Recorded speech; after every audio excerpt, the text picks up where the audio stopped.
This is Eat, Sleep, Invest, the marketing podcast for real estate investors to get more deals. Hey, welcome back, everyone, to another episode of Eat, Sleep, and Invest. I'm your host, Bryan Driscoll, and we have Neil Patel. What's going on, Neil? Not much. How's life? It's going. Hey, so for anybody who doesn't know Neil, Neil crushes it. You're like the godfather of SEO, right? I don't know about that, but I got started early in the digital marketing arena. Yeah, give everyone a little bit of background on just on everything you have going on.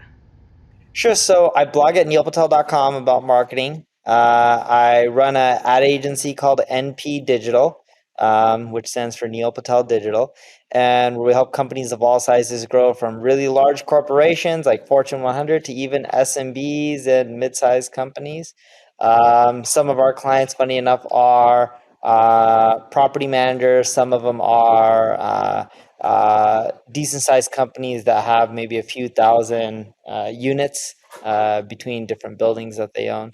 But yeah, we just help companies get more traffic, get more leads, get more sales, get more, you know, tenants, whatever you may want to end up calling, depending on the industry. And yeah, I've just been doing this for like 20 plus years now. Kind of love it. Yeah, that's cool. And to get now your company's pretty large, right? Like, how many employees, to give people a perspective, do you have? Employee wise, we're small. If you classify us based on small, medium, large, based on the US government, our classification would be considered a medium business.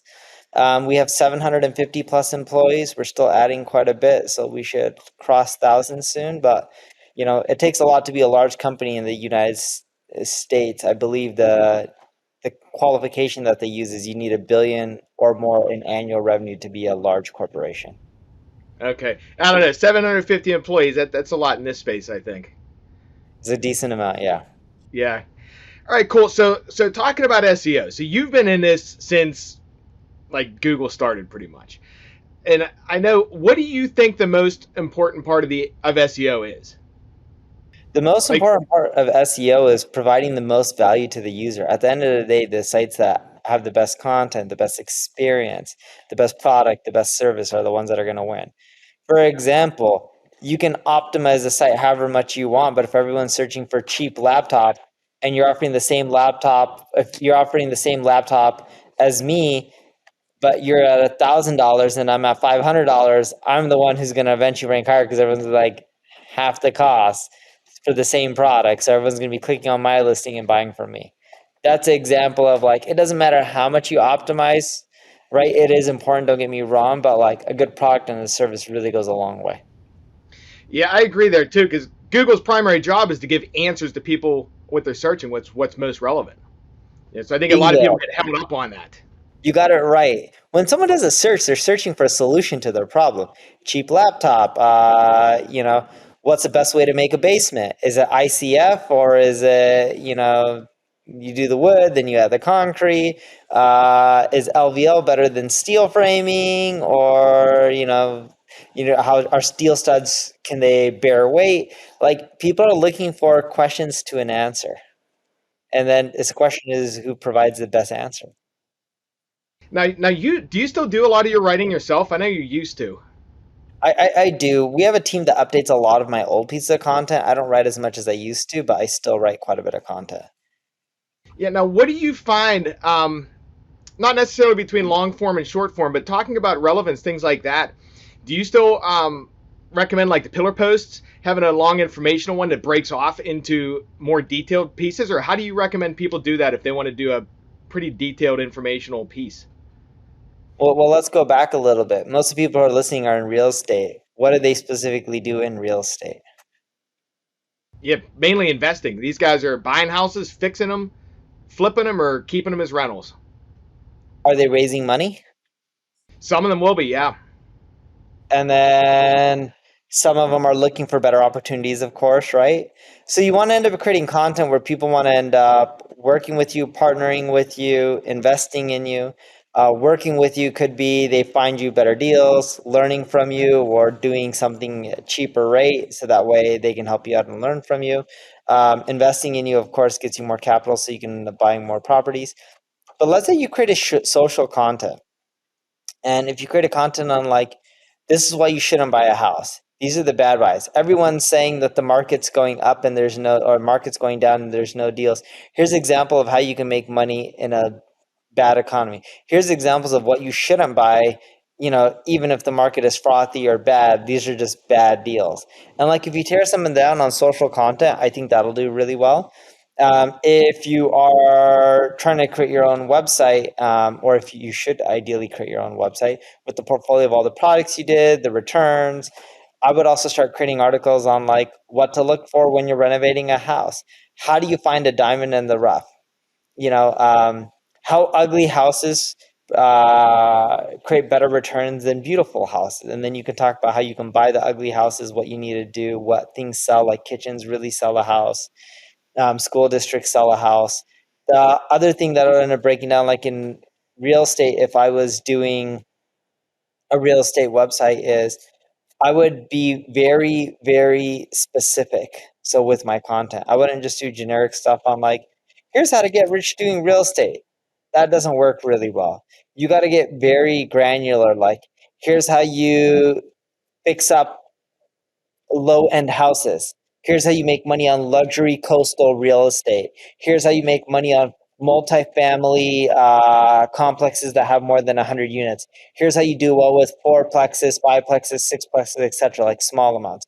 So I'm getting very specific, as you can see, right? Like if I was into high-rise luxury condos, I would have a blog just for high-rise luxury condos. I would also talk about things like, hey, it's harder to flip these unless you get appreciation because of HOA dues. So the rental economics aren't as great due to the HOA dues. Okay, yeah, yeah. A lot of the phrases like our guys are targeting are like sell my like people would Google sell my house fast, sell my house for cash, cash home buying companies, things like that. Yeah. So if you want to do like sell my home fast, you can write articles on like what's the quickest way to sell your house at a good price. And then you create like step by steps. Here are the companies that help with that. This is what you should look for when you're talking to these people. This is how you know you're getting a good deal. Here's how long you can expect it to close and get the cash, things like that. Yeah, gotcha. Um, I'm sure you've seen it. What do you think about all these AI content writing things that came out, like OpenAI, Jasper, all that kind of stuff?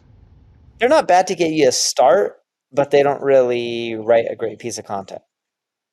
Yeah, that's what I've seen too. It's like you almost have to think from the user standpoint, like you were saying before. What's going to answer the problem? Give them that stuff, and then optimize it so that so Google and the search engines can actually know what it's like, know what it's about. Also, Exactly. You got it right. how do you make like I see a lot of people when they're writing their content, they're not easy to read and they're not personal. Like, do you have any tips for people, especially people that Yeah. don't write a lot, on how to make that relatable? Yeah. So the biggest one is you want to use the words you and I a lot. Now, here's an example of it. Let's say I'm writing an article on like how to sell your home really fast. I'm like, doesn't it suck to list your house and wait 60, 80, 90 days on average? I know the feeling. I remember when I sold my house a few years ago, it sat on the market for 6 months. I kid you not. And that wasn't that bad. If you actually look at this quote by the Real Estate Association of America, the average home sits on the market 73 days. Now, here's a crazy thing. Why should it be that way? There must be a way to sell your home really fast, right? Wouldn't that be a dream for all of us? I know it would have been for me. But here's the crazy thing. With technology and with real estate being such an old market, there are now ways to actually sell your home really quickly and save on a lot of fees. So here's how you can actually sell your home really quickly. And I wish someone would have told me this when I was selling my last home. I just made that up. I know But you can tell you got a lot of experience. That's off the cuff. yeah, I wrote Yeah, a lot of articles over my years. no, and that's good too because, especially for people that don't know how, not necessarily don't know how to write, but don't write a lot. A lot of people I think get held up in their head. It's like, oh, I got to do this, make this real proper, and like you were just saying, that's really relatable. Someone reads that, they're like, oh, this guy seems legit. Maybe I should reach out to him. Yeah. But you get how I'm relating, telling stories, using the words you or I, talking about my own experiences. Those are all examples. Any stats and data you can use helps. I made up the National Real Estate Association of America, or whatever I called it. I don't know if that even exists, but there must be some stats somewhere on how long a home sits on the market before it sells in the United States. Yeah. All right. Cool. That makes sense. So let's talk a little bit about link building, right?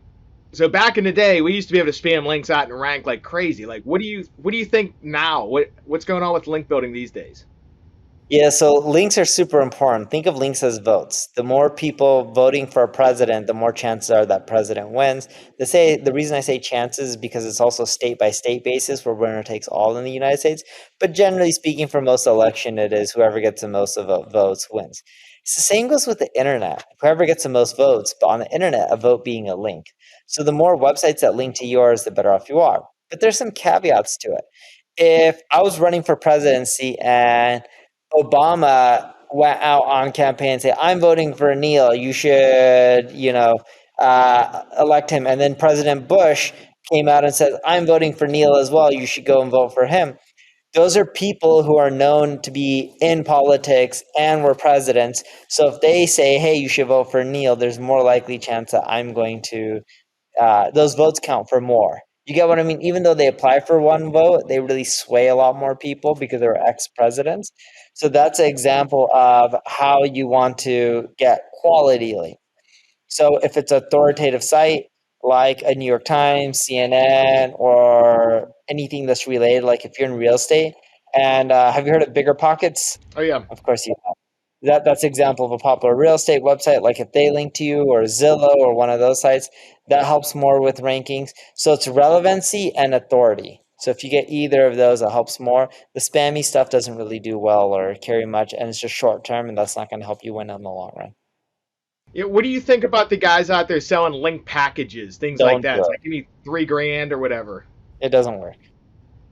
Yeah, I see that too. It works for like short period of time, and then your website could disappear or whatever. Yeah, some companies sell link packages, but they're manually done and they're not buying them, which is the key. You don't want them to buy them. And they look at your website first and they actually look at your content and they try to figure out if they can actually build you links. Because if someone just sells you a link package and they don't know your content and they don't know your space, it's going to be really hard for them to fulfill unless they're buying them, and you don't want any bot links going to your website. Yeah. How about PBNs? I know. No, Yeah. avoid those two. Short run, maybe they'll help, but long run, they're definitely going to hurt you. Yeah. Give everyone a little, just like a short description on what a PBN is if they don't know what it is. So PBN stands for Private Blog Network. That's someone owning a lot of domain names and their own websites, and then they'll link to you from their own properties. So it's really easy for them to add links because they control the inventory. Yeah, basically manipulating the search engine, or at least trying to. Correct. On like on links, so these guys are all local. Mainly all investors are local.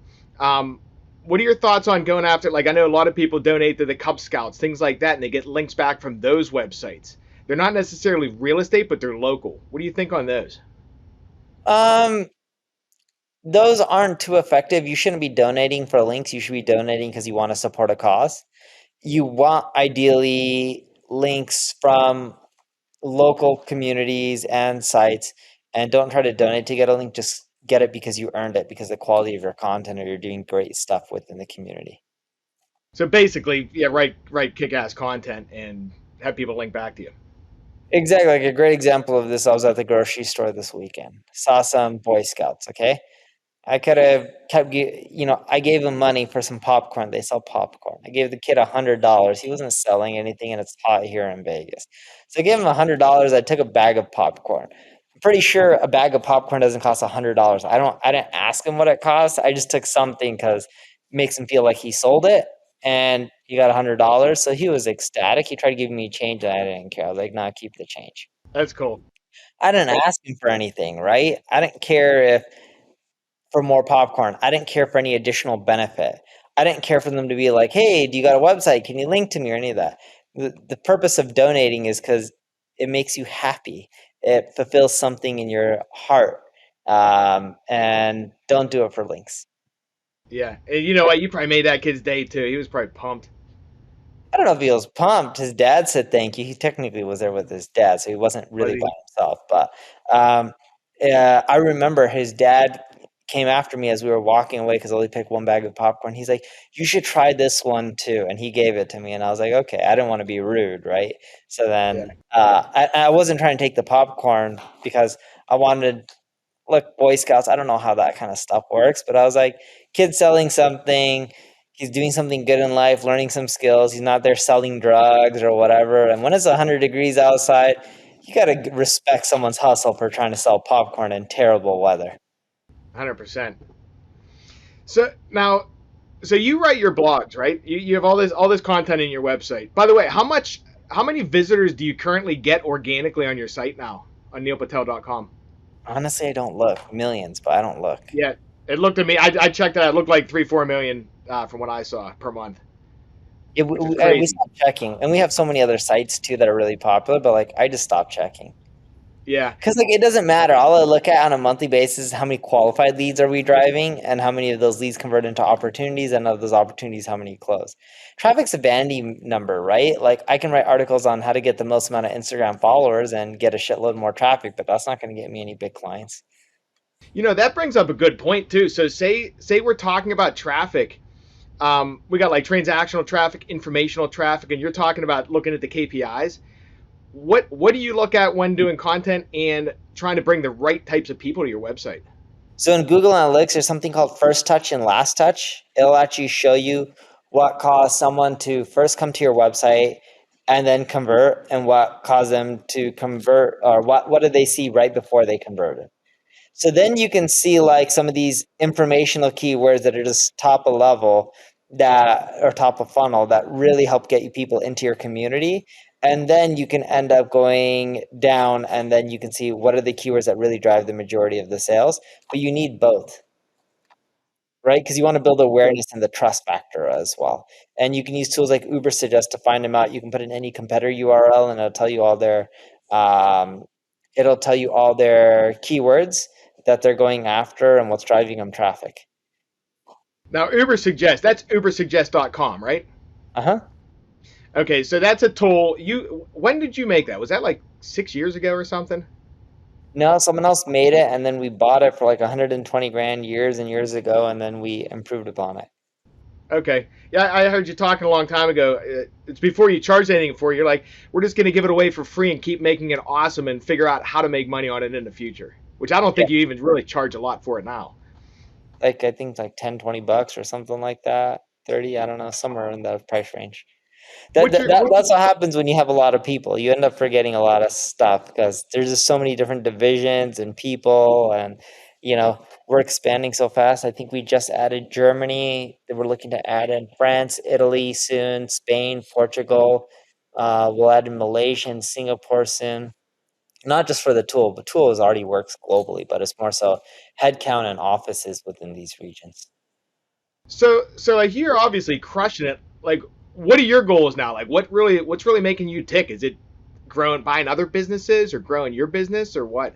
Growing my own business. We do buy other businesses. We bought a business in February for like eight and change. I think 8.6 is what we paid for it. Something like I don't know exactly, but it was somewhere around that price tag. It was a euro conversion or not euro, pound conversion, dollars to pounds. It was a company in the UK. But yeah, we keep buying stuff. We try to keep growing organically and we just love what we're doing. Want to create the biggest digital advertising or marketing agency out there, and I think we can.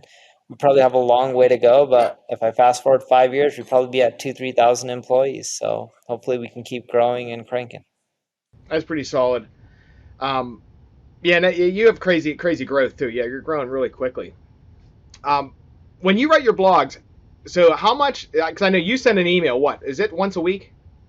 Twice a week, usually, sometimes three. Okay. What made you come up with the PS in the call to action in the PS section? It converts. If you send out emails, but P.S. if you want to sell your house really quickly, click here. This works really well. You'll end up getting a lot of leads. Yeah. Yeah, because I see that a lot. I'm like, that's genius. You're sending out content, giving value. Like most people send out content, hey, do you want to sell your house? Or like just asking for things. You're giving something, and it's like, hey, here's an awesome piece of content on how to rank with these 10 steps. And then, oh, by the way, if you need help, we can help you. Exactly. Because a lot of people won't do it. So then you're just selling them at the same time, but you're selling them without really selling them because you're like more like you're selling by helping them. Right. And I noticed too that you have how do you choose the anchor text? 'Cause it looks like you link twice per email, right? Once, sometimes twice, at least once though, and there's no anchor text. We do the anchor text based on what we think is going to get the most clicks. Okay, gotcha. Do you use any you have heat mapping software too that you guys own, right? Uh-huh. Crazy egg, yeah. Yeah, so tell everyone that doesn't understand what heat mapping is a little bit about because they can grab that software from you as well. So think if you got a website, you're trying to get people to sell their houses to you really fast. You're getting the traffic. How do you know they're clicking on your call to actions, your form fields, your phone numbers, and it's in the right place, and you're optimizing how many leads you get from your website? The heat mapping software shows you where they're moving, their mouse movements, where they're clicking, where they're not, and what typically will drive the most, what you need to adjust with your site so that way you can get the most revenue from those visitors. Yeah, which is huge. Yeah, especially on conversion tracking. Yeah. So what do you see coming on the local SEO space, like with Google and everything? Like, what kind of changes are you anticipating? I don't, they make a lot of algorithm changes per day. Most of them are minor. I don't really look at like what new algorithm update they're going to do. I found that the key is you just do what's best for the user and you win in the long run. Short run, sometimes you get dinged, but long run, you typically win. Dude, But that's don't obsess about an algorithm update, obsess about the user because that's what Google's doing. So if you obsess about the user, you're focusing on the right thing, not the wrong one. That's huge advice there. Like everyone, go back and listen to that because people are always talking about, hey, what's Google doing? What's the algorithm? If you focus on what is going to help the user, it's playing by Google's rules, and you should get rewarded. Like that's huge. Yeah, because most people are like, oh, I need to obsess about Google. Well, Google's obsessing about the user, so why would you obsess about Google? Obsess about the thing they're obsessing about because that's how you win. Exactly. Yeah. Um, are you how much do you do in the other spaces like Facebook, Google Pay Per Click, TikTok, things like that? We do quite a bit. We do all the main channels: Reddit, Pinterest, Facebook, TikTok, Instagram, LinkedIn, Twitter. Like the list goes on and on. What's the top one that most people wouldn't think about? We love LinkedIn. It works really well. TikTok, funny enough, is starting to do really well for people to generate leads, especially in real estate, but people ignore it. Are you talking about the paid ads on LinkedIn and TikTok or organic? Organic. Like Okay, you can create a TikTok video on like, here's how to sell your house in 1 week. You get step 1, do this. Step 2, do this. Step 3, do this. Step 4, this is how I know you got a good deal. Step 5, like the deal, take it. Step 6, don't like the deal, go here. And then rinse and repeat. that's all. Yeah, and I do see the tips like you're talking about right there too. They're what's getting engagement. Uh-huh. That's what people want to see. All right, cool. Well, we're almost out of time. What is the one tip that you'd give real estate investors in the SEO space? Create content. If you don't create good content, you're not going to rank well. Okay, that's yeah, good answer. Good answer. Is there anything else we missed? Just talking like on a basic level. Be patient. You know, like even if you do SEO, whether you do it yourself or hire someone or it doesn't matter, don't expect the world within 3 to 6 months. You got to be patient. You got to be consistent. You got to do it for years and you'll really crush it, but you got to be patient. Yeah, that is true too. Because yeah, a lot of people I know even from experience way back in the day, you make a change on your website and then you keep tweaking it, try to make it right, or you're not patient, and then you just go nowhere. Yep. Oh, hey, one other question I wanted to ask you on the do you have any tips on ranking, not necessarily in the real estate space, but just in general in the news sections for like bigger publications? Right on current events, you can find out what's happening through tools like Answer the Public and Google Trends. You can see what's hot right now, right on those, and you're more likely to show up in Google News. Cool. And if anybody wants to reach out to you or is looking for your help, what's the best way for them to reach you? NP Digital, N as in Nancy, P as in Paul, digital.com. Hey, well, thanks for coming on, Neil. We appreciate you. Thanks for having me. Hey, thanks, man. We'll talk soon. Everyone, thanks for listening. Go out there, crush it, and close some deals.